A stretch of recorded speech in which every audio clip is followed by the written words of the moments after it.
Okay, when I was in like ninth grade, I was super boy crazy. I mean, like, I don't even think it was because it had to do with boys or like I just like was not receiving enough attention at home. But I wanted a boyfriend. I wanted a boyfriend and I was gonna get a boyfriend.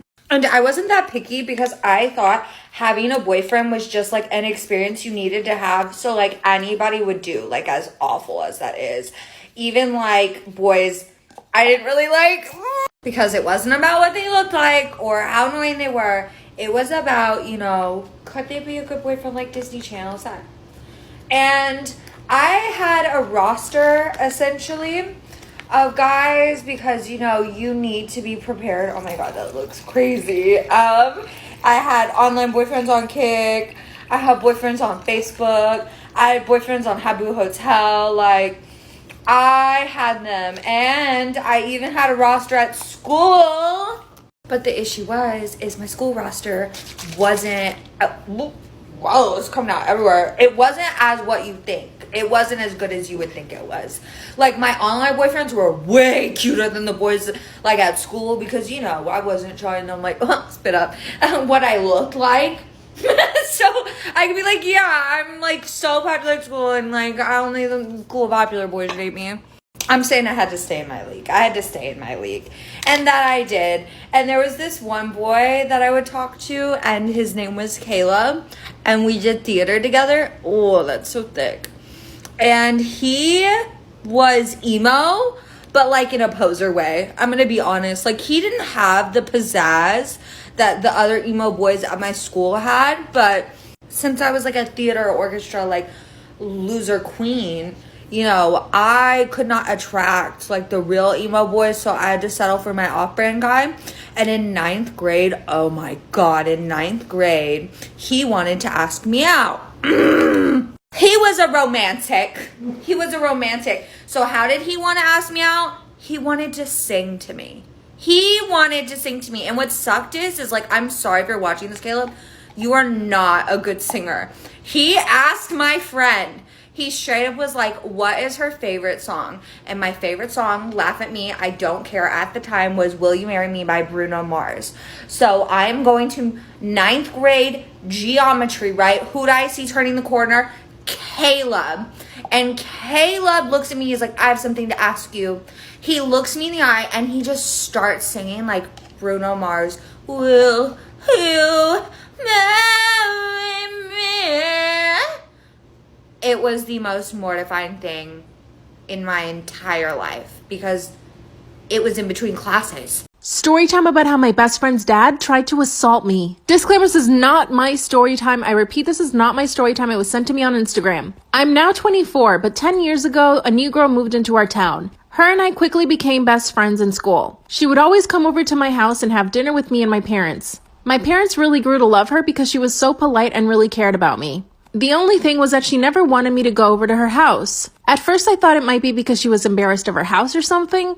And eventually I asked her and she told me that her dad was abusive towards her mom. And that was the reason why she didn't want me to come over. I felt terrible that she had to live like that, so I expressed to my mom that I was really concerned about her. So my mom actually asked my best friend if she wanted to come live with us for a little bit. Let's call my best friend Sarah. Sarah said no because she wanted to be with her mom. But my mom really wanted to help Sarah and her mom. My mom was in an abusive relationship herself when she was younger, so she understood what Sarah and her mom were going through. My mom decided to invite Sarah's mom over for dinner. That's when my mom asked her about their living situation, and Sarah's mom confessed that it was pretty bad. My mom suggested that she should try to get a divorce, and a few weeks later, she filed for divorce. We were all so happy because this meant things would get better for Sarah and her mom. And things did get better. Her dad moved out to his own apartment, and a few weeks later, he had a new girlfriend. I was able to stay over at Sarah's house, and it was really fun. One of the times that I was with Sarah at her house, her dad showed up. But he started making me feel really uncomfortable. He told Sarah that I was the prettiest friend she'd ever had. I could see him staring at me. After he left, Sarah apologized. I went home and tried not to think about it. A few days later, I was walking home when Sarah's dad pulled up next to me. One day that I was at Sarah's house, I decided to walk home instead of calling my mom to pick me up. As I was walking home, Sarah's dad pulls up next to me. At this point, I still hadn't forgotten what he had said about me, and I still felt really uncomfortable. He asked me if I needed a ride, and I politely said no. Then he started to laugh and asked me if I was scared of him.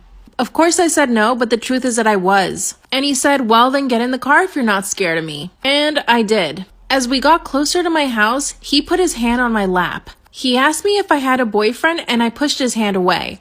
Then he asked me why I was being so rude. I told him that he made me feel uncomfortable, that I just wanted to get out of the car and walk the rest of the way home. He said no because it would be dangerous for me to be by myself walking at night. He put his hand back on my lap and told me that I was really sturdy. That's when he grabbed my hand and tried to put it on his lap. Of course, I pulled my hand away really quick. Then he pulled over really fast and tried to kiss me. I was so beyond disgusted. I just started yelling, and this really took him by surprise because he must have thought that I was just gonna let him. While I was yelling at the top of my lungs, I managed to unlock the car and open the door. I basically threw myself on the ground and he started yelling at me, telling me to shut up. He tried to pull me back into the car, but at this point I was laying on the ground, so he had to pick up dead weight. He grabbed my foot and started pulling me back towards the car, but I started kicking him. He told me that I was overreacting and that he was just trying to be friendly. Luckily, a few of the neighbors heard me screaming because I was right in front of their house. They came outside and ran towards me because they saw me struggling with him. That's when the woman said that she was going to call the cops. He tried to tell the lady that I was overreacting and that he had only leaned over to put the seatbelt on, but I took it the wrong way. I told her that he tried to kiss me and she started calling the cops. That's when he drove away. I literally could not believe what had just happened. Finally, the cops arrived and so did my mom. I told them everything that happened, and I even told him that he had made a comment about me in Sarah's house a few days before that. They quickly started looking for his car and found him at a parking lot. They arrested him and he spent 2 nights in jail. His girlfriend then went to bail him out. She told the cops that he was with her and that I was just lying and that I made everything up. She even went as far as to tell the police that I had been hitting on him and that she had been a witness to it. She would even call my house at 2 in the morning and hang up. I even saw her car near my house and by my school, which means she was following me. I called the police to tell them that his girlfriend was following me. That's when the cops said that I could probably get a restraining order against him and his girlfriend. Sarah and her mom came over to our house after they heard what happened. Of course, they felt really bad, but they weren't surprised. Sarah told me that that's why she never wanted me to come over because her dad had commented things about her friends before. Worst of all is that they couldn't keep him in jail for what he did to me, but a few months later he was finally put into prison because of something else he did. Apparently he had tried to steal a car or something. Remember the crazy girlfriend I told you Sarah's dad had? She kept following me for a long time. She would even show up to my school asking me if I wanted a ride home. Eventually I was able to get a restraining order against her, but she was really scary. A few years ago she tried to follow me on Instagram. I had to block and report her. I mean, what kind of woman would fight for a man like that? The good news is Sarah and I are still good friends to this day. We even went to college together and now have steady boyfriends. Even Sarah's mom remarried and she's really happy with her husband. I look back at what happened as a learning experience, but to be honest, if he ever gets out of prison, I'm scared. Shout out to my follower Remy for always supporting me and watching my lives. If you want a shout out, watch my lives to get picked. Bye. Am I the asshole for waxing my 5-year-old daughter's unibrow? So my 5-year-old has a pretty thick dark unibrow that is very noticeable. Because of COVID, her preschool was online, therefore she was never bullied for having it. However, this past summer, her cousins came over to visit and many of them teased her for her unibrow. They'd call her countless names, and at just 5 years old, my daughter already thinks she is ugly. It breaks my heart because nobody, let alone a 5-year-old, should think they are ugly. I reassure my daughter she's beautiful and not to listen to her cousins, but my daughter still believes she is ugly. In a week, she is starting kindergarten, and I really do not want the bullying to get worse there. So yesterday, I took it in my hands to wax her unibrow. I didn't shape them or anything, just waxed the middle off to get rid of her unibrow. My daughter was elated, looking in the mirror and calling herself so pretty. It warmed my heart to see her so confident in herself, but I made sure to remind her she was beautiful both ways. When my husband came home, my daughter was so excited to show him her eyebrows. In front of her, he called her beautiful, but after she left, we had a huge fight. He said it was horrible of me to be subjecting my 5-year-old daughter to beauty standards. And at such a young age, I'm pushing it on her instead of telling her she is beautiful the way she is. And no 5-year-old should be waxing their eyebrows, and I'm pushing the mentality that she's only beautiful without her unibrow. And that my daughter is too young to know what she even wants, and she should have been able to make her decision to wax it off when she is old enough. I truly understand all the points he has made. However, my daughter has told me she wants to get rid of her unibrow, and I didn't want her to grow up with the bullying and teasing and blame me because I could have prevented it. So, am I the asshole for waxing her unibrow? Okay, I promise you have not heard a crazier dating story than the one I'm about to tell you. So, tune in for the whole thing. Here we go. So, I don't know if you guys are familiar with the word derping. It's kind of like a Utah slang, but it means dry humping. So, I had no idea what this meant. I got it mixed up with a different word. So I texted this guy that I kind of had a thing with. he lived at my apartment complex in college. So I was like, hey, it's like 12 o'clock at night, like I'm bored, let's go derping. He was way in. He was Sam. He was way in. He was like, yeah, let's go. So I was like, okay, let's go to the church parking lot. No better place. We start walking to my car so I can drive us to the church parking lot.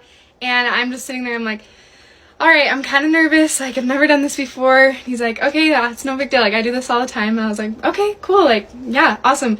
I even tell him, I say, I tell him, I looked up YouTube videos of people doing this beforehand so that I can, like, know what to do. And he goes, you looked up YouTube videos? And I was like, yeah, of course. Like, I don't want to get hurt. Like, I don't want to lose control, you know? Like, I want to... So I just keep